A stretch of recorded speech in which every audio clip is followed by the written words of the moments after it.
Soft steps in the sand. It is Zayd, returning from the well with a filled water-skin. He lets it fall with a plop on the ground near the fire and resumes cooking our dinner, rice and the meat of a little lamb that he bought in the village earlier in the evening. After a final stir with his ladle and a burst of steam from the pot, he turns to me.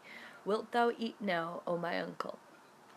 And without waiting for my reply, which he knows cannot be anything but yes, he heaps the contents of the pot onto a large platter, sets it before me, and lifts one of our brass cans, filled with water, for me to wash my hands. "Bismillah, and may God grant us life." And we fall to, sitting cross-legged opposite each other and eating with the fingers of the right hand. We eat in silence. Neither of us has ever been a great talker.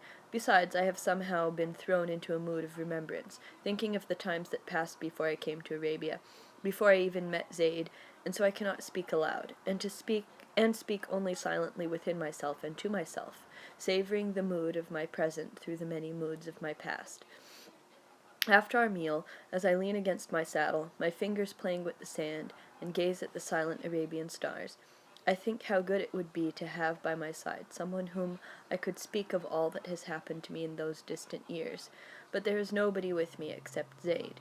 He is a good and faithful man, and was my companion in many a day of loneliness.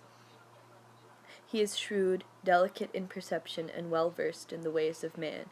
But as I look sideways at his face, this clear-cut face, framed in long tresses, now bent with serious absorption over the coffee-pot, now turning toward the dromedaries which rest on the ground nearby, placidly chew their cud, I know that I need quite another listener, one who not only has had no part in that early past of mine, but would also be far away from the sight and smell and sound of the present days and nights, one before whom I could unwrap the pinpoints of my remembrance one by one, so that his eyes might see them and my eyes might see them again, and who would thus help me to catch my own life within the net of my words.